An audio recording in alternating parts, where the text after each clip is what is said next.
Hello, William. This is Amber. You said to phone if I wanted to get more information about the job agency you mentioned. Is now a good time? Hi, Amber. Yes, fine. So the agency I was talking about is called Bankside. They're based in Docklands. I can tell you the address now, 497 East Side. OK, thanks. So is there anyone in particular I should speak to there? The agent I always deal with is called Becky Jameson. Let me write that down. Becky... Jameson. Jameson.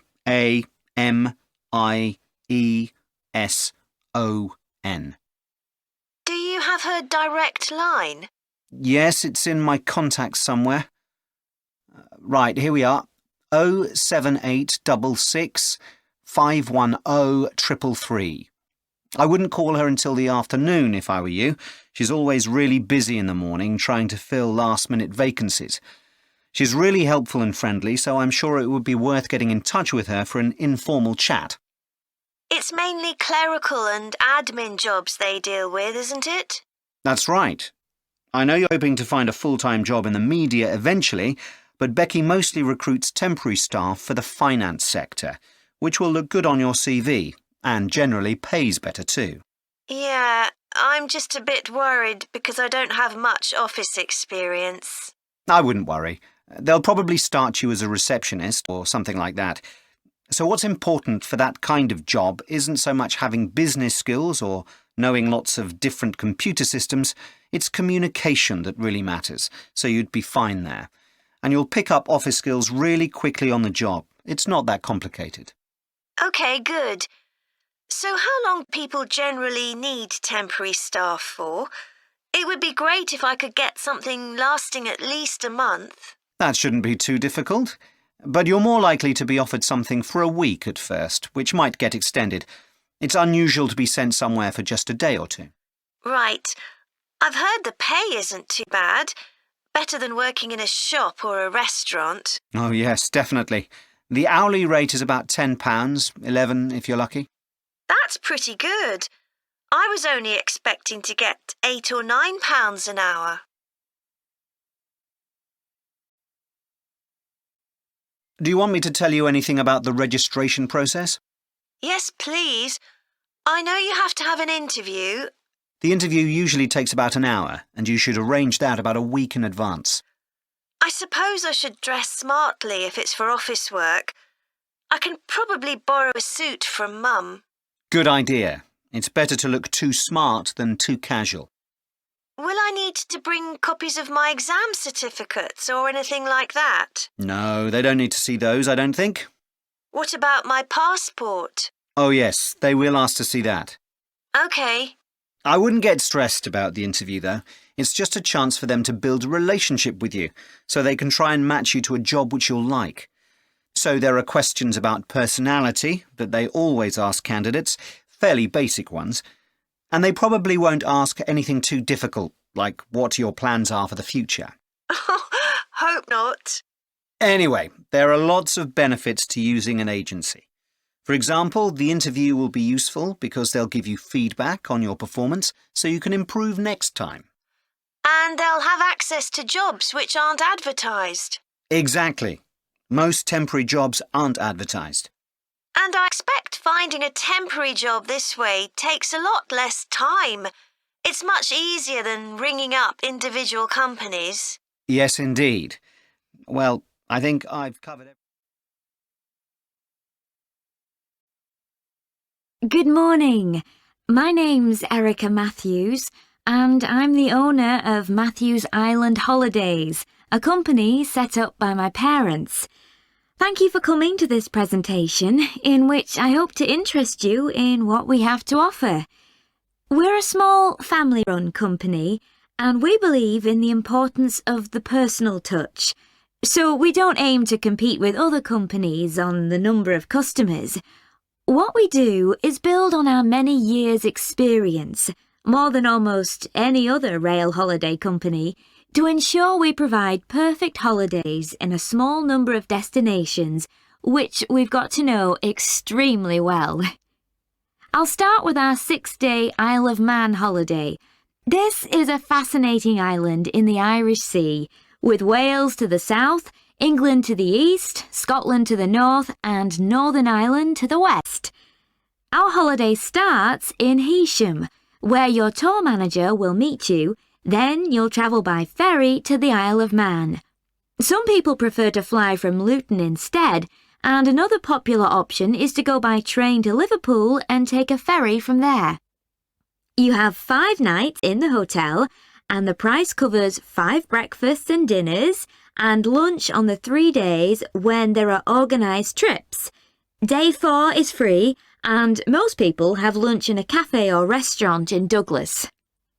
The price of the holiday includes the ferry to the Isle of Man, all travel on the island, the hotel, and the meals I've mentioned. Incidentally, we try to make booking our holidays as simple and fair as possible, so unlike with many companies, the price is the same whether you book 6 months in advance or at the last minute, and there's no supplement for single rooms in hotels.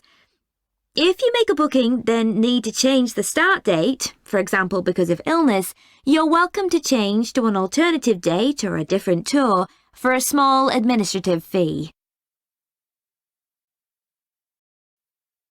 Okay, so what does the holiday consist of? Well, on day 1, you'll arrive in time for a short introduction by your tour manager, followed by dinner in the hotel. The dining room looks out at the river, close to where it flows into the harbour, and there's usually plenty of activity going on. On day 2, you'll take the coach to the small town of Peel, on the way calling in at the Tynwald exhibition. The Isle of Man isn't part of the United Kingdom, and it has its own parliament called Tynwald. It's claimed that this is the world's oldest parliament that's still functioning, and that it dates back to 979. However, the earliest surviving reference to it is from 1422, so perhaps it isn't quite as old as it claims. Day 3, we have a trip to the mountain Snaefell. This begins with a leisurely ride along the promenade in Douglas in a horse-drawn tram. Then you board an electric train which takes you to the fishing village of Laxey. From there, it's an 8-kilometre ride in the Snaefell Mountain Railway to the top. Lunch will be in the cafe, giving you spectacular views of the island. Day 4 is free for you to explore, using the pass which we'll give you. So you won't have to pay for travel on local transport or for entrance to the island's heritage sites. Or you might just want to take it easy in Douglas and perhaps do a little light shopping. The last full day, day 5, is for some people the highlight of the holiday, with a ride on the steam railway from Douglas to Port Erin. After some time to explore, a coach will take you to the headland that overlooks the Calf of Man, a small island just off the coast. From there, you continue to Castletown, which used to be the capital of the Isle of Man and its medieval castle. And on day 6, it's back to the ferry, or the airport if you flew to the island, and time to go home. Now, I'd like to tell you a bit more.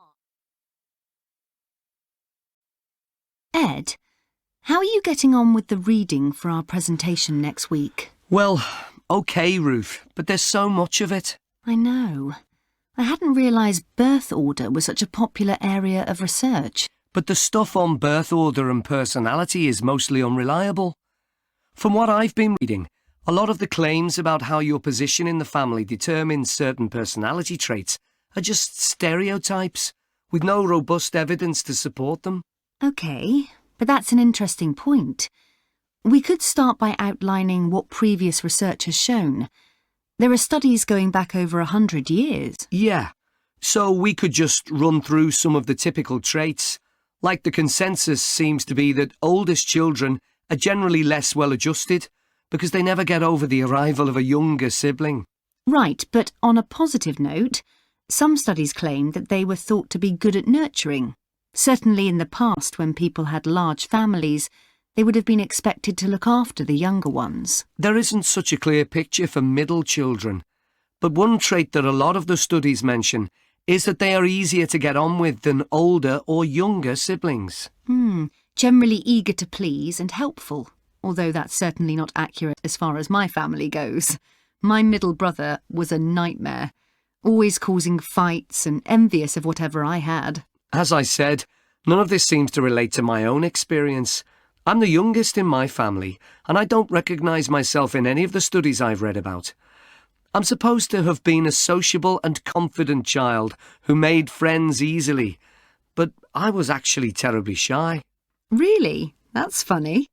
There have been hundreds of studies on twins, but mostly about nurture versus nature. There was one on personality which said that a twin is likely to be quite shy in social situations because they always have their twin around to depend on for support. My cousins were like that when they were small. They were only interested in each other and found it hard to engage with other kids. They're fine now, though. Only children have had a really bad press. A lot of studies have branded them as loners who think the world revolves around them because they've never had to fight for their parents' attention. That does seem a bit harsh. One category I hadn't considered before was children with much older siblings. A couple of studies mentioned that these children grow up more quickly and are expected to do basic things for themselves, like getting dressed. I can see how that might be true, although I expect they're sometimes the exact opposite, playing the baby role and clamouring for special treatment. What was the problem with most of these studies, do you think? I think it was because, in a lot of cases, data was collected from only one sibling per family, who rated him or herself and his or her siblings at the same time. Some of the old research into the relationship between birth order and academic achievement has been proved to be accurate, though. Performances in intelligence tests declined slightly from the eldest child to his or her younger siblings. This has been proved in lots of recent studies. Yes, although what many of them didn't take into consideration was family size. The more siblings there are, the likelier the family is to have a low socio-economic status, which can also account for differences between siblings in academic performance. The oldest boy might be given more opportunities than his younger sisters, for example. Exactly. But the main reason for the marginally higher academic performance of oldest children is quite surprising, I think. It's not only that they benefit intellectually from extra attention at a young age, which is what I would have expected. It's that they benefit from being teachers for their younger siblings by verbalising processes. Right. And this gives them status and confidence, which again contributes in a small way to better performance. So, would you say sibling rivalry has been a useful thing for you? I think so. My younger brother was incredibly annoying, and we fought a lot.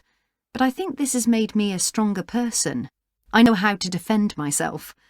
We had some terrible arguments, and I would have died rather than apologise to him. But we had to put up with each other, and most of the time we coexisted amicably enough.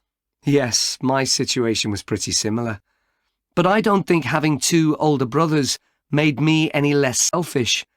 I was never prepared to let my brothers use any of my stuff. That's perfectly normal, whereas sometimes... Today, I'm going to talk about the eucalyptus tree. This is a very common tree here in Australia, where it's also sometimes called the gum tree. First, I'm going to talk about why it's important. Then I'm going to describe some problems it faces at present. Right, well, the eucalyptus tree is an important tree for lots of reasons.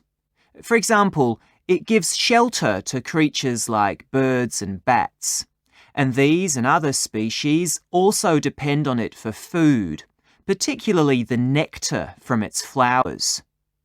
So it supports biodiversity. It's useful to us humans too, because we can kill germs with a disinfectant made from oil extracted from eucalyptus leaves. The eucalyptus grows all over Australia, and the trees can live for up to 400 years. So it's alarming that all across the country, numbers of eucalyptus are falling because the trees are dying off prematurely. So what are the reasons for this? One possible reason is disease. As far back as the 1970s, the trees started getting a disease called Mundula yellows. The tree's leaves would gradually turn yellow, then the tree would die. It wasn't until 2004 that they found the cause of the problem was lime, or calcium hydroxide, to give it its proper chemical name, which was being used in the construction of roads. The lime was being washed away into the ground and affecting the roots of the eucalyptus trees nearby. What it was doing was preventing the trees from sucking up the iron they needed for healthy growth. When this was injected back into the affected trees, they immediately recovered. But this problem only affected a relatively small number of trees. By 2000, huge numbers of eucalyptus were dying along Australia's east coast of a disease known as bell miner-associated dieback. The bell miner is a bird, and the disease seems to be common where there are high populations of bell miners. Again, it's the leaves of the trees that are affected. What happens is that insects settle on the leaves and eat their way round them, destroying them as they go, and at the same time they secrete a solution which has sugar in it. The bell miner birds really like this solution, and in order to get as much as possible, they keep away other creatures that might try to get it. So these birds and insects flourish at the expense of other species, and eventually so much damage is done to the leaves that the tree dies.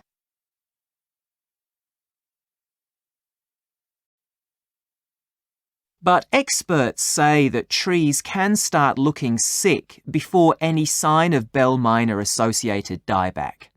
So it looks as if the problem might have another explanation. One possibility is that it's to do with the huge bushfires that we have in Australia. A theory proposed over 40 years ago by ecologist William Jackson is that the frequency of bushfires in a particular region affects the type of vegetation that grows there.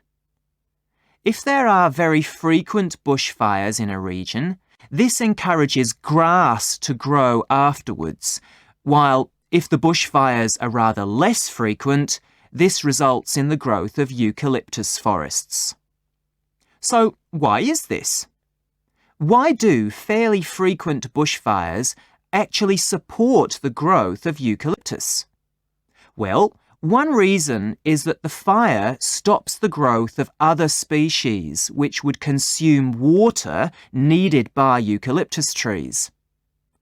And there's another reason. If these other quick-growing species of bushes and plants are allowed to proliferate, they harm the eucalyptus in another way by affecting the composition of the soil and removing nutrients from it. So some bushfires are actually essential for the eucalyptus to survive as long as they are not too frequent. In fact, there's evidence that Australia's Indigenous people practiced regular burning of bushland for thousands of years before the arrival of the Europeans. But since Europeans arrived on the continent, the number of bushfires has been strictly controlled. Now, scientists believe that this reduced frequency of bushfires to low levels has led to what's known as dry rainforest, which seems an odd name as usually we associate tropical rainforest with wet conditions. And what's special about this type of rainforest? Well, unlike tropical rainforest, which is a rich ecosystem, this type of ecosystem is usually a simple one. It has very thick, dense vegetation, but not much variety of species. The vegetation provides lots of shade. So one species that does find it ideal is the bell myna bird, which builds its nests in the undergrowth there. But again, that's not helpful for the eucalyptus tree.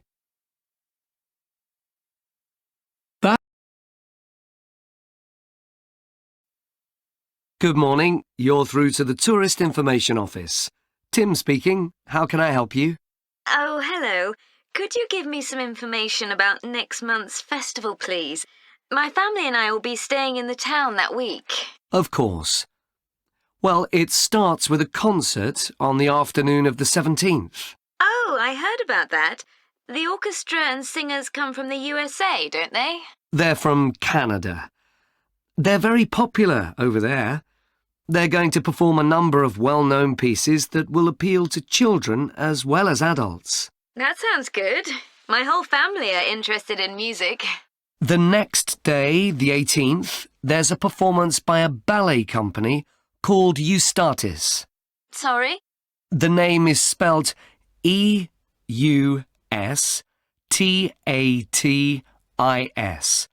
They appeared in last year's festival and went down very well. Again, their programme is designed for all ages. Good. I expect we'll go to that. I hope there's going to be a play during the festival. A comedy, ideally. You're in luck. On the 19th and 20th, a local amateur group are performing one written by a member of the group. It's called Jemima. That'll be on in the town hall. They've already performed it 2 or 3 times. I haven't seen it myself, but the review in the local paper was very good. And is it suitable for children? Yes. In fact, it's aimed more at children than at adults. So both performances are in the afternoon. And what about dance? Will there be any performances? Yes, also on the 20th, but in the evening. A professional company is putting on a show of modern pieces with electronic music by young composers. Uh-huh.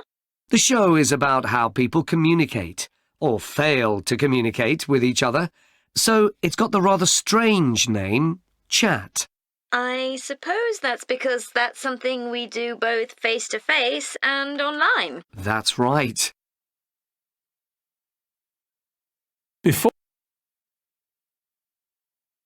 Now, there are also some workshops and other activities.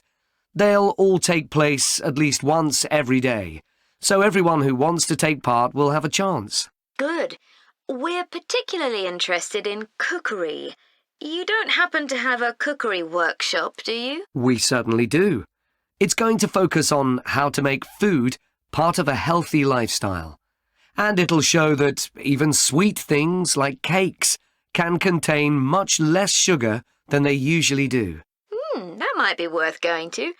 We're trying to encourage our children to cook. Another workshop is just for children, and that's on creating posters to reflect the history of the town. The aim is to make children aware of how both the town and people's lives have changed over the centuries. The results will be exhibited in the community centre. Then, the other workshop is in toy making, and that's for adults only. Oh, why's that? Because it involves carpentry. Participants will be making toys out of wood, so there'll be a lot of sharp chisels and other tools around. It makes sense to keep children away from it. Exactly. Now, let me tell you about some of the outdoor activities. There'll be supervised wild swimming. Wild swimming? What's that? It just means swimming in natural waters, rather than a swimming pool. Oh, okay. In a lake, for instance. Yes. There's a beautiful one just outside the town, and that'll be the venue for the swimming. There'll be lifeguards on duty, so it's suitable for all ages. And finally, there'll be a walk in some nearby woods every day. The leader is an expert on insects. He'll show some that live in the woods and how important they are for the environment. So there are going to be all sorts of different things to do during the festival. There certainly are. If you'd like to read about how the preparations for the festival are going, The festival organiser is keeping a blog. Just search online for the festival website and you'll find it. Well, thank you very much for all the information. You're welcome. Goodbye. Goodbye. I'm very pleased to welcome this evening's guest speaker, Mark Logan, who's going to tell us about the recent transformation of Minster Park. Over to you, Mark. Thank you. I'm sure you're all familiar with Minster Park. It's been a feature of the city for well over a century and has been the responsibility of the City Council for most of that time. What perhaps isn't so well known is the origin of the park. Unlike many public parks that started in private ownership, as the garden of a large house, for instance, Minster was some wasteland, which people living nearby started planting with flowers in 1892. It was unclear who actually owned the land, and this wasn't settled until 20 years later, when the council took possession of it. You may have noticed the statue near one of the entrances. It's of Diane Gosforth, who played a key role in the history of the park. Once the council had become the legal owner, it planned to sell the land for housing.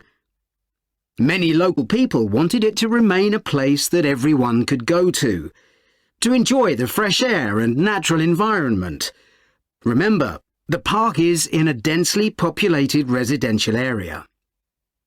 Diane Gosforth was one of those people, and she organised petitions and demonstrations, which eventually made the council change its mind about the future of the land. Soon after this, the First World War broke out in 1914, and most of the park was dug up and planted with vegetables, which were sold locally. At one stage, the army considered taking it over for troop exercises and got as far as contacting the city council, then decided the park was too small to be of use.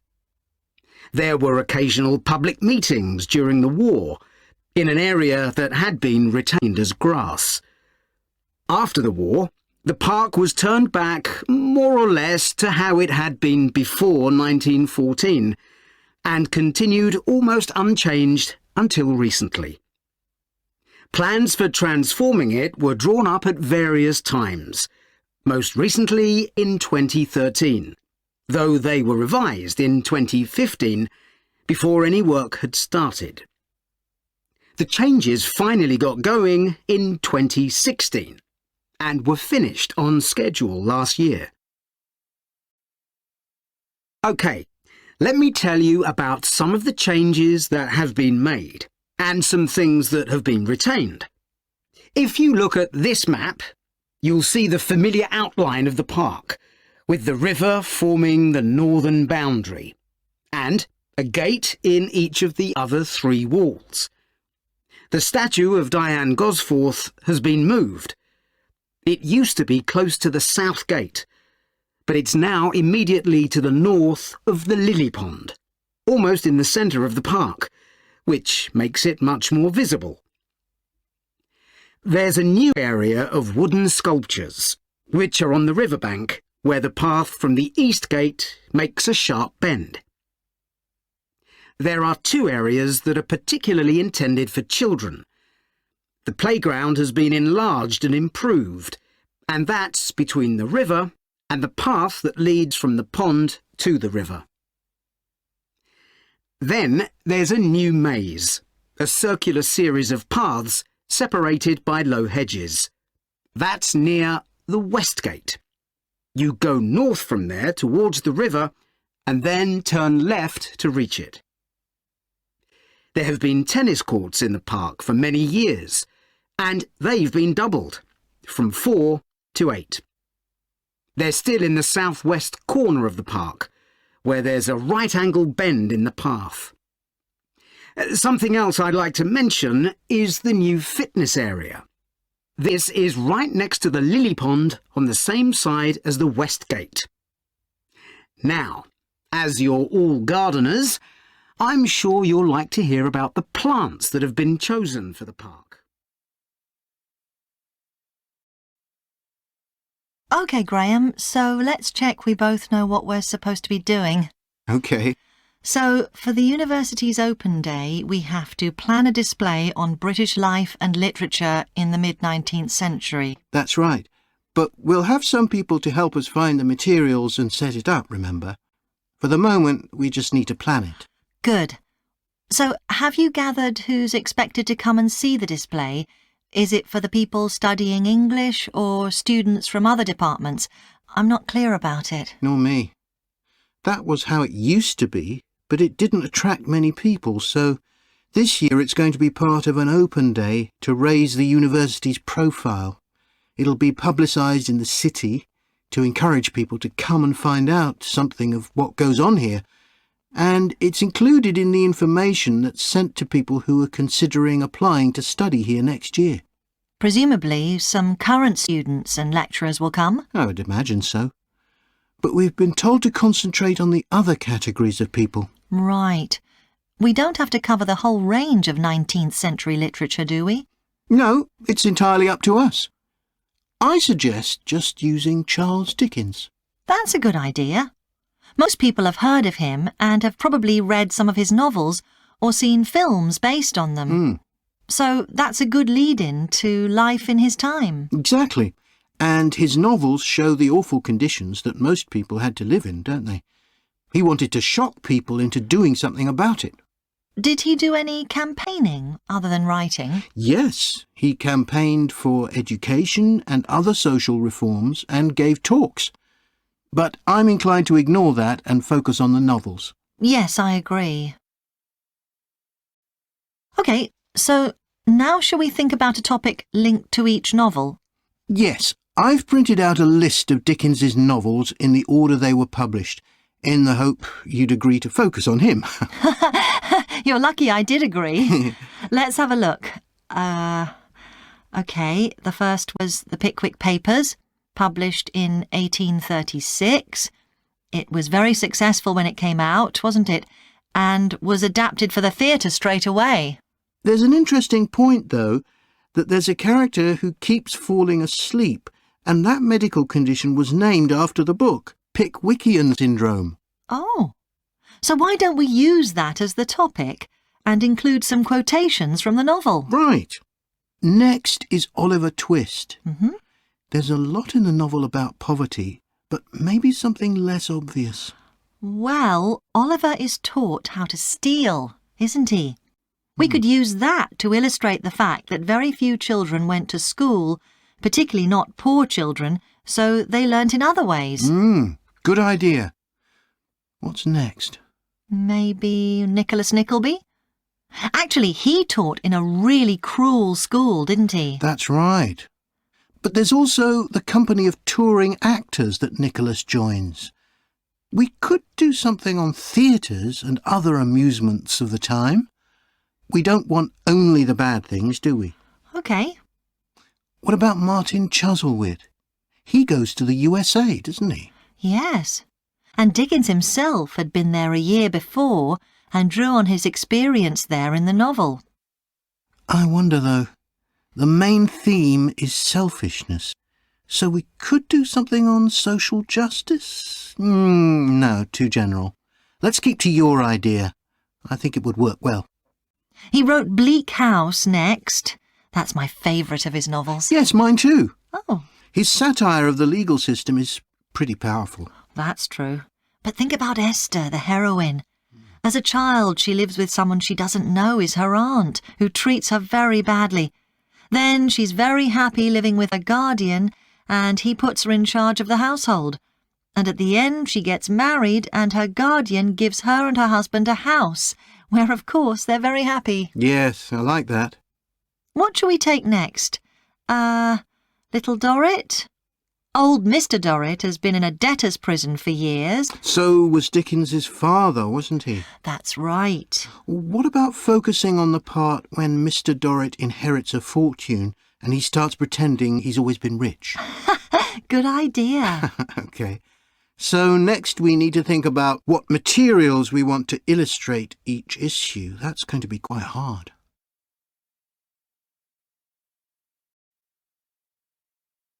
I'm going to report on a case study of a program which has been set up to help rural populations in Mozambique, a largely agricultural country in Southeast Africa. The program worked with 3 communities in Chikwalakwala district, near the Limpopo River. This is a dry and arid region with unpredictable rainfall. Because of this, people in the area were unable to support themselves through agriculture, and instead they used the forest as a means of providing themselves with an income, mainly by selling charcoal. However, this was not a sustainable way of living in the long term, as they were rapidly using up this resource. To support agriculture in this dry region, the program focused primarily on making use of existing water resources from the Limpopo River by setting up systems of irrigation, which would provide a dependable water supply for crops and animals. The program worked closely with the district government in order to find the best way of implementing this. The region already had one farmers' association, and it was decided to set up 2 more of these. These associations planned and carried out activities including water management, livestock breeding and agriculture, and it was notable that in general women formed the majority of the workforce. It was decided that in order to keep the crops safe from animals, both wild and domestic, special areas should be fenced off where the crops could be grown. The community was responsible for creating these fences, but the program provided the necessary wire for making them. Once the area had been fenced off, it could be cultivated. The land was dug so that vegetables and cereals appropriate to the climate could be grown, and the program provided the necessary seeds for this. The program also provided pumps so that water could be brought from the river in pipes to the fields. However, the labour was all provided by local people, and they also provided and put up the posts that supported the fences around the fields. Once the program had been set up, its development was monitored carefully. The farmers were able to grow enough produce not just for their own needs, but also to sell. However, getting the produce to places where it could be marketed was sometimes a problem, as the farmers did not have access to transport, and this resulted in large amounts of produce, especially vegetables, being spoiled. This problem was discussed with the farmers' associations, and it was decided that in order to prevent food from being spoiled, the farmers needed to learn techniques for its preservation. There was also an additional initiative that had not been originally planned, but which became a central feature of the program. This was when farmers started to dig holes for tanks in the fenced-off areas, and to fill these with water and use them for breeding fish, an important source of protein.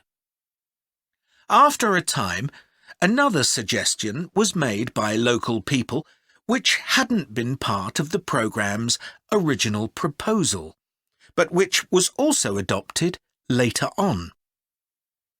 They decided to try setting up colonies of bees, which would provide honey both for their own consumption and to sell. So, what lessons can be learned from this program? First of all, it tells us that in dry, arid regions, if there is access to a reliable source of water, there is great potential for the development of agriculture. In Chuzzlewit, there was a marked improvement in agricultural production, which improved food security and benefited local people by providing them with both food and income. However, it's important to set realistic timelines for each phase of the program, especially for its design, as mistakes made at this stage may be hard to correct later on. The program demonstrates that sustainable development is possible in areas where there is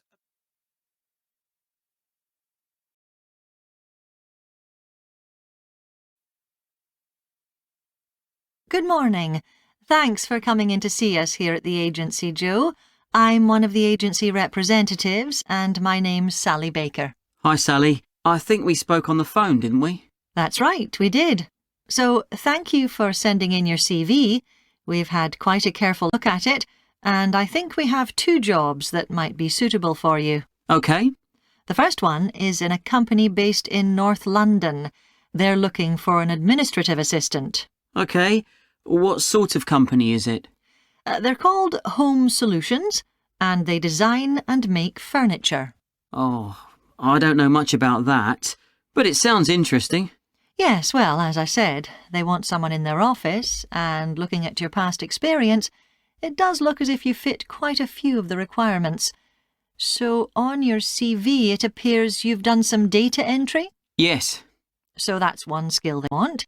Then they expect the person they appoint to attend meetings and take notes there. OK. I've done that before, yes. And you need to be able to cope with general admin. Filing and keeping records and so on. That should be OK. And in my last job, I also had to manage the diary. Excellent. That's something they want here too. I'd suggest you add it to your CV. I don't think you mentioned that, did you? No. So, as far as the requirements go, they want good computer skills, of course, and they particularly mention spreadsheets. That should be fine. And interpersonal skills, which would be something they'd check with your references. I think that should be OK, yes. Then they mention that they want someone who is careful and takes care with details. Just looking at your CV, I'd say you're probably all right there. I think so, yes. Do they want any special experience? I think they wanted some experience of teleconferencing. Oh, I've got 3 years' experience of that. Let's see. Yes, good. In fact, they're only asking for at least 1 year, so that's great. So is that something that might interest you? It is, yes. The only thing is, you said they were in North London, so it would be quite a long commute for me. OK. So the second position might suit you better as far as the location goes. That's for a warehouse assistant, and that's in South London. Yes, that would be a lot closer. And you've worked in a warehouse before, haven't you? Yes.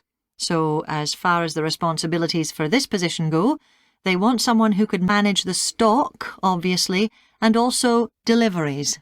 That should be OK. You've got to keep track of stuff, but I've always been quite good with numbers. Good. That's their first requirement. And they want someone who's computer literate, which we know you are. Sure. Then they mention organisational skills. They want someone who's well organised.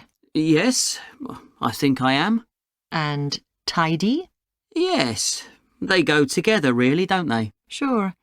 Then the usual stuff. They want someone who can communicate well, both orally and in writing. OK. And for the last warehouse job I had, One of the things I enjoyed most was being part of a team. I found that was really essential for the job. Excellent. Yes, they do mention that they want someone who's used to that, yes. Now, when you were working in a warehouse last time, what sorts of items were you dealing with? It was mostly bathroom and kitchen equipment, sinks and stoves and fridges. So you're okay moving heavy things? Sure, I'm quite strong and I've had the training. Good. Now, as far as experience goes, they mention they want someone with a licence and that you have experience of driving in London, so you can cope with the traffic and so on. Yes, no problem. And you've got experience of warehouse work. And the final thing they mention is customer service. I think, looking at your CV, you're okay there. Right. So, what about pay? Can you tell me a bit more about that, please? My guest on the show today is Alice Riches, who started the street play scheme where she lives in Beechwood Road. For those of you that don't already know, street play involves local residents closing off their street for a few hours so that children have a chance to play in the streets safely. She started it in her own street, Beechwood Road, and the idea caught on. And there are now street play schemes all over the city. So when did you actually start the scheme, Alice? Well, I first had the idea when my oldest child was still a toddler. So that's about 6 years ago now. But it took at least 2 years of campaigning before we were actually able to make it happen. So the scheme's been up and running for 3 years now. We'd love to be able to close our road for longer, for the whole weekend, from Saturday morning until Sunday evening, for example. At the moment, it's just once a week. But when we started, it was only once a month. But we're working on it. So what actually happens when Beechwood Road is closed? We have volunteer wardens, mostly parents, but some elderly residents too, who block off our road at either end. The council have provided special signs, but there's always a volunteer there to explain what's happening to any motorists. Generally, they're fine about it. We've only had to get the police involved once or twice. Now, I should explain that the road isn't completely closed to cars, but only residents' cars are allowed. If people really need to get in or out of Beechwood Road, it's not a problem as long as they drive at under 20 kilometres per hour. But most people just decide not to use their cars during this time, or they park in another street. The wardens are only there to stop through traffic. So can anyone apply to get involved in street play? Absolutely. We want to include all kids in the city, especially those who live on busy roads. It's here that demand is greatest. Obviously, there isn't such demand in wealthier areas where the children have access to parks or large gardens, or in the suburbs where there are usually more places for children to play outside. I'd recommend that anyone listening who likes the idea should just give it a go. We've been surprised by the positive reaction of residents all over the city, and that's not just parents. There are always a few who complain, but they're a tiny minority. On the whole, everyone is very supportive and say they're very happy to see children out on the street, even if it does get quite noisy.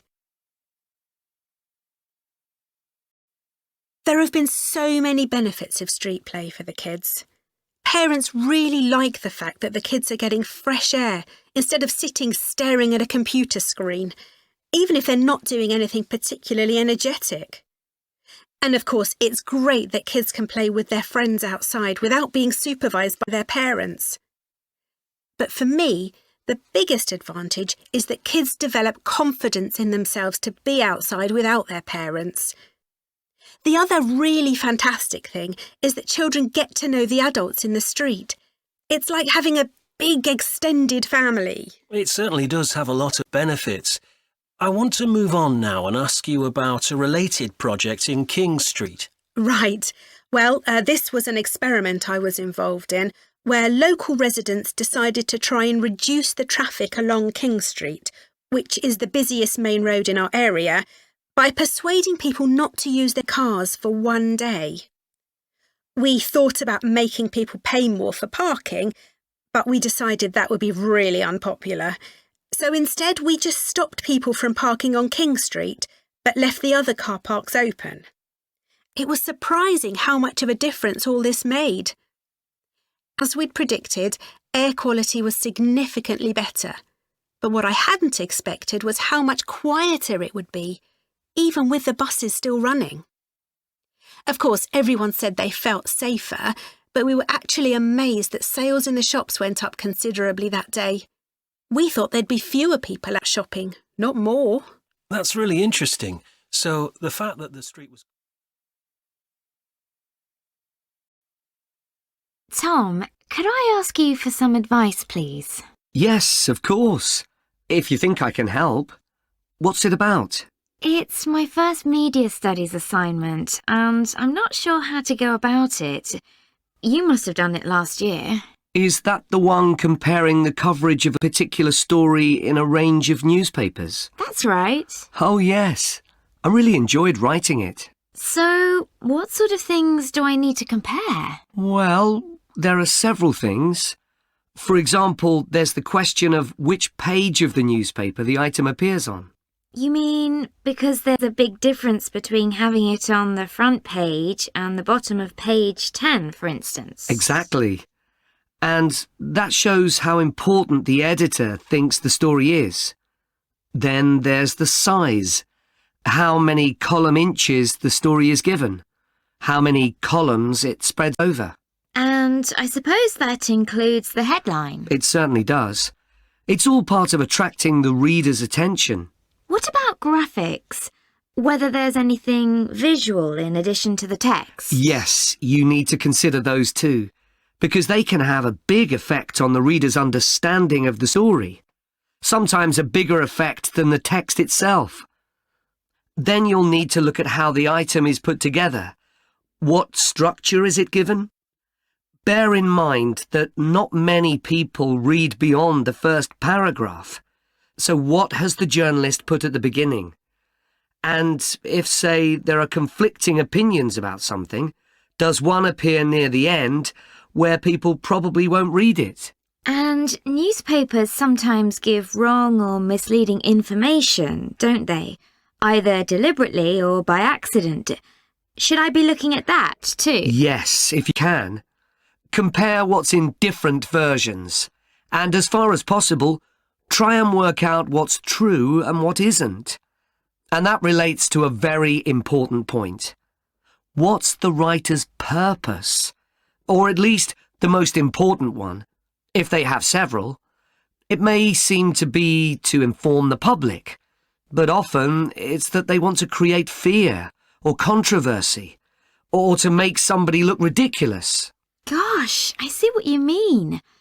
And I suppose the writer may make assumptions about the reader. That's right. About their knowledge of the subject, their attitudes, and their level of education, which means writing so that the readers understand without feeling patronised. All of that will make a difference to how the story is presented. Does it matter what type of story I write about? No. National or international politics, the arts, anything, as long as it's covered in 2 or 3 newspapers. Though, of course, it'll be easier and more fun if it's something you're interested in and know something about. And on that basis, a national news item would be worth analysing. I'm quite keen on politics, so I'll try and find a suitable topic. What did you choose for your analysis, Tom? I was interested in how newspapers expressed their opinions explicitly. So I wanted to compare editorials in different papers, but when I started looking, I couldn't find 2 on the same topic that I felt like analysing. In that case, I won't even bother to look. So in the end, I chose a human interest story, a terribly emotional story about a young girl who was very ill, and lots of other people, mostly strangers, raised money so she could go abroad for treatment. Actually, I was surprised. Some papers just wrote about how wonderful everyone was, but others considered the broader picture, like why treatment wasn't available here. I usually find stories like that raise quite strong feelings in me. I'll avoid that. Perhaps I'll choose an arts topic, like different reviews of a film or something about funding for the arts. I'll think about that. Yes, that might be interesting. Okay, well, thanks a lot for your help, Tom. It's been really useful. You're welcome. Good luck with the assignment, Hazel. Nowadays, we use different products for personal cleanliness, laundry, dishwashing and household cleaning, but this is very much a 20th century development. The origins of cleanliness date back to prehistoric times. Since water is essential for life, the earliest people lived near water and knew something about its cleansing properties, at least that it rinsed mud off their hands. During the excavation of ancient Babylon, evidence was found that soap making was known as early as 2800 BC. Archaeologists discovered cylinders made of clay, with inscriptions on them saying that fats were boiled with ashes. This is a method of making soap, though there's no reference to the purpose of this material. The early Greeks bathed for aesthetic reasons and apparently didn't use soap. Instead, they cleaned their bodies with blocks of sand, pumice and ashes, then anointed themselves with oil and scraped off the oil and dirt with a metal instrument known as a strigil. They also used oil mixed with ashes. Clothes were washed without soap in streams. The ancient Germans and Gauls are also credited with discovering how to make a substance called soap, made of melted animal fat and ashes. They used this mixture to tint their hair red. Soap got its name, according to an ancient Roman legend, from Mount Sapo, where animals were sacrificed, leaving deposits of animal fat. Rain washed these deposits, along with wood ashes, down into the clay soil along the river Tiber. Women found that this mixture greatly reduced the effort required to wash their clothes. As Roman civilization advanced, so did bathing. The first of the famous Roman baths, supplied with water from their aqueducts, was built around 312 BC. The baths were luxurious, and bathing became very popular. And by the 2nd century AD, the Greek physician Galen recommended soap for both medicinal and cleansing purposes. After the fall of Rome in 467 AD, and the resulting decline in bathing habits, much of Europe felt the impact of filth on public health. This lack of personal cleanliness and related unsanitary living conditions were major factors in the outbreaks of disease in the Middle Ages, and especially the Black Death of the 14th century. Nevertheless, soap-making became an established craft in Europe, and associations of soap-makers guarded their trade secrets closely. Vegetable and animal oils were used with ashes of plants, along with perfume, apparently for the first time.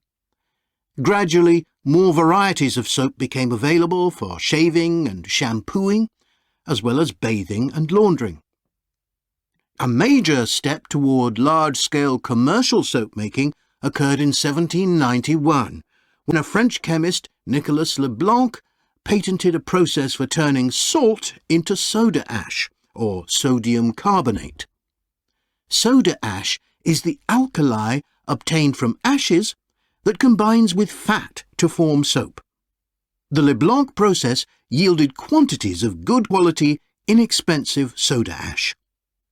Modern soap making was born some 20 years later, in the early 19th century, with the discovery by Michel-Eugène Chevreul, another French chemist, of the chemical nature and relationship of fats, glycerine and fatty acids.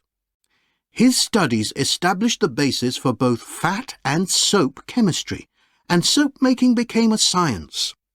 Further developments during the 19th century made it easier and cheaper to manufacture soap. Until the 19th century, soap was regarded as a luxury item and was heavily taxed in several countries. As it became more readily available, it became an everyday necessity, a development that was reinforced when the high tax was removed. Soap was then something ordinary people could afford, and cleanliness standards improved.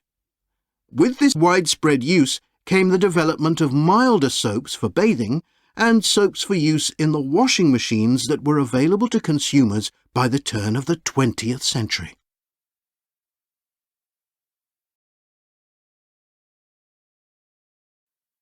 Hello, do you mind if I ask you some questions about your journey today? We're doing a customer satisfaction survey. Yes, OK. I've got about 10 minutes before my train home leaves. I'm on a day trip. Great, thank you. So, first of all, could you tell me your name? It's Sophie Bird. Thank you. And would you mind telling me what you do? I'm a journalist. Oh, really? That must be interesting. Yes, it is. So, was the reason for your visit here today work? Actually, it's my day off. I came here to do some shopping. Oh, right. But I do sometimes come here for work. OK. Now, I'd like to ask some questions about your journey today, if that's OK. Yes, no problem. Right. So, can you tell me which station you're travelling back to? Stormforth, where I live. Can I just check the spelling? Staunfirth?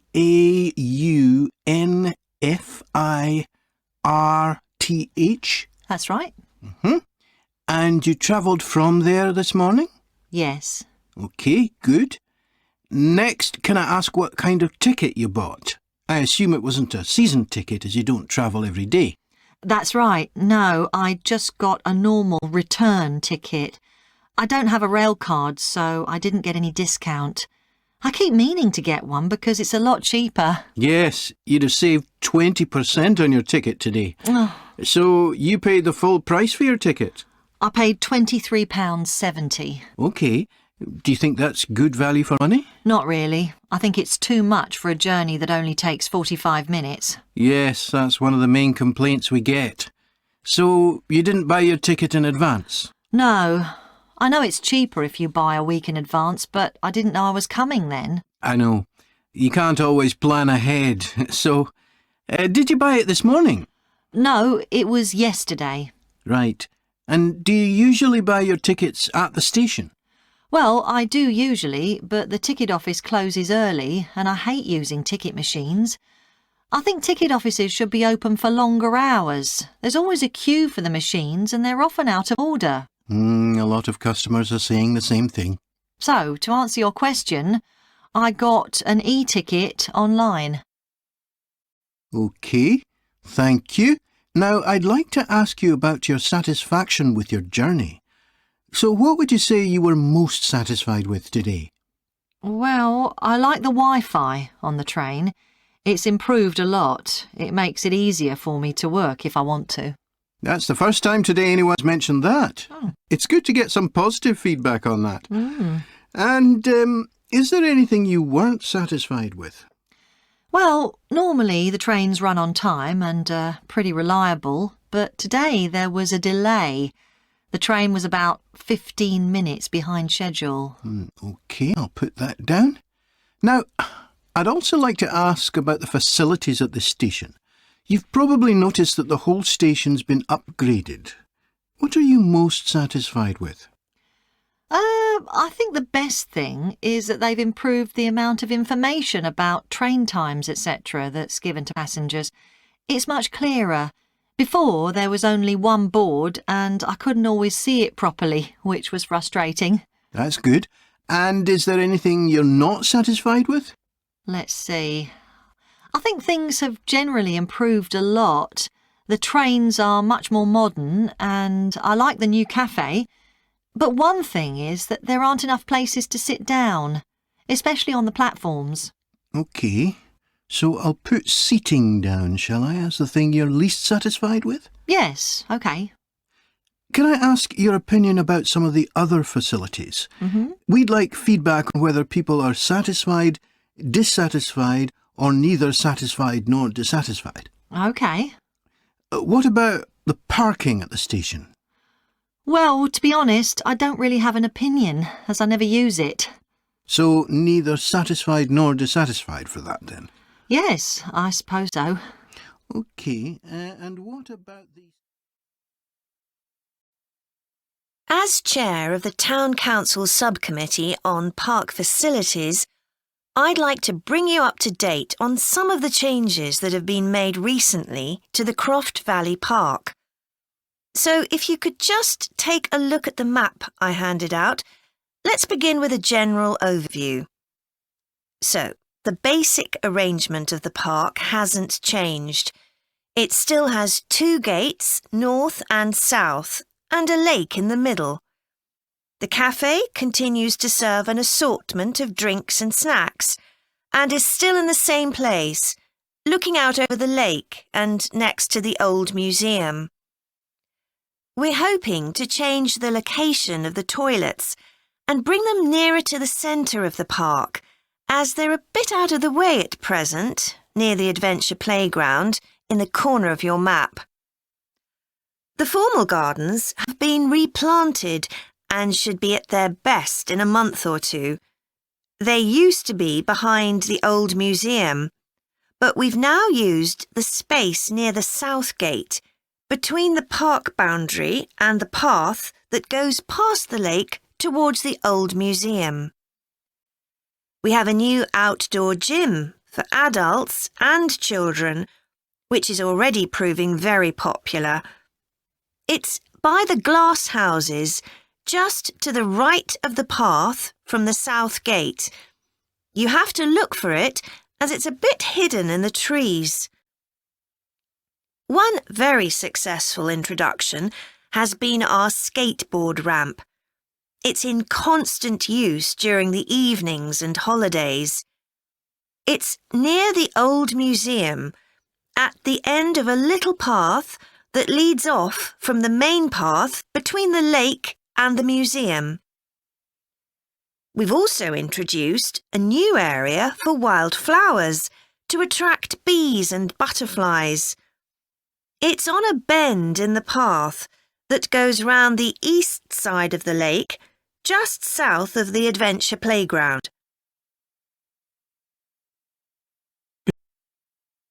Now, let me tell you a bit more about some of the changes to Croft Valley Park.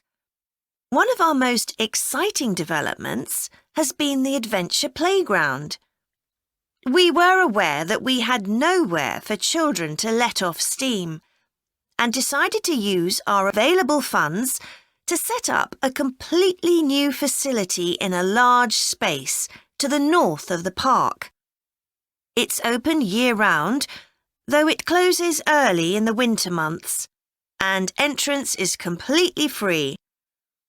Children can choose whatever activities they want to do, irrespective of their age. But we do ask adults not to leave them on their own there. There are plenty of seats where parents can relax and keep an eye on their children at the same time. Lastly, the glass houses. A huge amount of work has been done on them to repair the damage following the disastrous fire that recently destroyed their western side. Over £80,000 was spent on replacing the glass walls and the metal supports, as well as the plants that had been destroyed, although, unfortunately, the collection of tropical palm trees has proved too expensive to replace up to now. At present, the glass houses are open from 10 a.m. to 3 p.m. Mondays to Thursdays, and it's hoped to extend this to the weekends soon. We're grateful to all those who helped us by contributing their time and money to this achievement. The gardens have really been OK, Jack. Before we plan our presentation about refrigeration, let's discuss what we've discovered so far. Fine, Annie, though I have to admit I haven't done much research yet. Nor me. But I found an interesting article about ice houses. I'd seen some 18th and 19th century ones here in the UK, so I knew they were often built in a shady area or underground, close to lakes that might freeze in the winter. Then blocks of ice could be cut and stored in the icehouse. But I didn't realise that insulating the blocks with straw or sawdust meant they didn't melt for months. The ancient Romans had refrigeration too. I didn't know that. Yes, pits were dug in the ground and snow was imported from the mountains, even though they were at quite a distance. The snow was stored in the pits. Ice formed at the bottom of it. Both the ice and the snow were then sold. The ice cost more than the snow, and my guess is that only the wealthy members of society could afford it. I wouldn't be surprised. I also came across an article about modern domestic fridges. Several different technologies are used, but they were too complex for me to understand. You have to wonder what happens when people get rid of old ones. You mean because the gases in them are harmful for the environment? Exactly. At least there are now plenty of organisations that will recycle most of the components safely. But of course, some people just dump old fridges in the countryside. It's hard to see how they can be stopped, unfortunately. In the UK, we get rid of 3 million a year altogether. That sounds a lot, especially because fridges hardly ever break down. That's right. In this country, we keep domestic fridges for 11 years on average, and a lot lasts for 20 or more. So if you divide the cost by the number of years you can use a fridge, they're not expensive, compared with some household appliances. True. I suppose manufacturers encourage people to spend more by making them different colours and designs. I'm sure when my parents bought their first fridge, they had hardly any choice. Yes, there's been quite a change. Right, let's make a list of topics to cover in our presentation and decide who's going to do more research on them. Then later we can get together and plan the next step. OK. How about starting with how useful refrigeration is and the range of goods that are refrigerated nowadays? Because, of course, it's not just food and drinks. No, I suppose flowers and medicines are refrigerated too. And computers. I could do that, unless you particularly want to. No, that's fine by me. What about the effects of refrigeration on people's health? After all, some of the chemicals used in the 19th century were pretty harmful, but there have been lots of benefits too, like always having access to fresh food. Do you fancy dealing with that? I'm not terribly keen, to be honest. Nor me. My mind just goes blank when I read anything about chemicals. Oh, all right then. I'll do you a favour. But you owe me, Jack. OK. What about the effects on food producers? Like farmers in poorer countries being able to export their produce to developed countries. Something for you, maybe? I don't mind. It should be quite interesting. I think we should also look at how refrigeration has helped whole cities. Like Las Vegas, which couldn't exist without refrigeration because it's in the middle of a desert. Right. I had a quick look at an economics book in the library that's got a chapter about this sort of thing. I could give you the title if you want to do this section. Not particularly, to be honest. I find economics books pretty heavy going as a rule. OK, leave it to me then. Thanks. Then there's transport and the difference that refrigerated trucks have made. I wouldn't mind having a go at that. Don't forget trains too. I read something about milk and butter being transported in refrigerated railroad cars in the USA right back in the 1840s. I hadn't thought of trains. Thanks. Shall we have a separate section on domestic fridges? After all, they're something everyone's familiar with. What about splitting it into two? You could investigate 19th and 20th century fridges, and I'll concentrate on what's available these days, and how manufacturers differentiate their products from those of their competitors. OK, that'd suit me. Hi everyone. In this session, I'll be presenting my research about the social history of Britain during the Industrial Revolution. I particularly looked at how ordinary lives were affected by changes that happened at that time. This was a time that saw the beginning of a new phenomenon, consumerism, where buying and selling goods became a major part of ordinary people's lives. In fact, it was in the 19th century that the quantity and quality of people's possessions was used as an indication of the wealth of the country. Before this, the vast majority of people had very few possessions, but all that was changed by the Industrial Revolution. This was the era from the mid-18th to the late 19th century, when improvements in how goods were made, as well as in technology, triggered massive social changes that transformed life for just about everybody in several key areas. First, let's look at manufacturing. When it comes to manufacturing, we tend to think of the Industrial Revolution in images of steam engines and coal.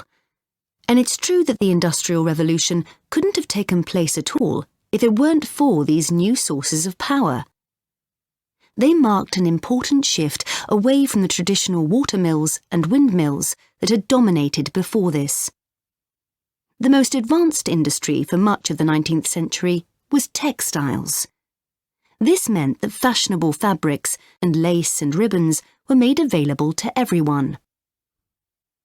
Before the Industrial Revolution, most people made goods to sell in small workshops, often in their own homes. But enormous new machines were now being created that could produce the goods faster and on a larger scale, and these required a lot more space. So large factories were built, replacing the workshops and forcing workers to travel to work. In fact, large numbers of people migrated from villages into towns as a result. As well as manufacturing, there were new technologies in transport, contributing to the growth of consumerism.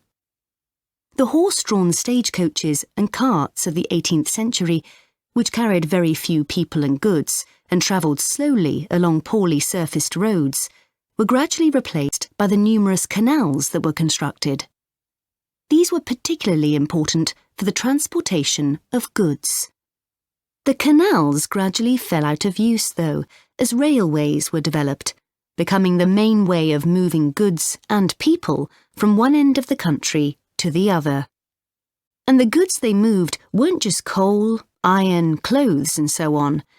Significantly, they included newspapers, which meant that thousands of people were not only more knowledgeable about what was going on in the country, but could also read about what was available in the shops.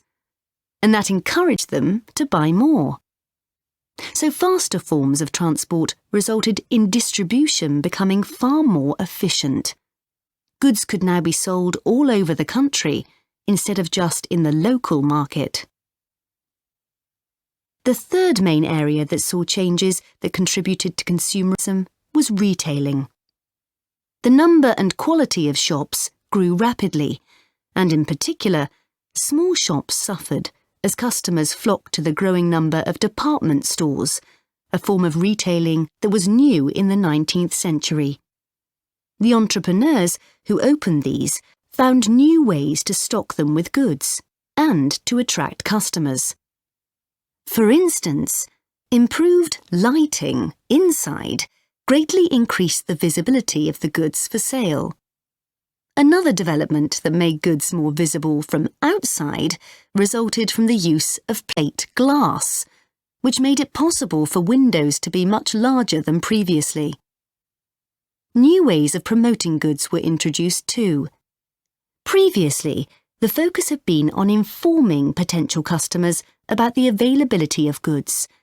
Now, there was an explosion in advertising trying to persuade people to go shopping.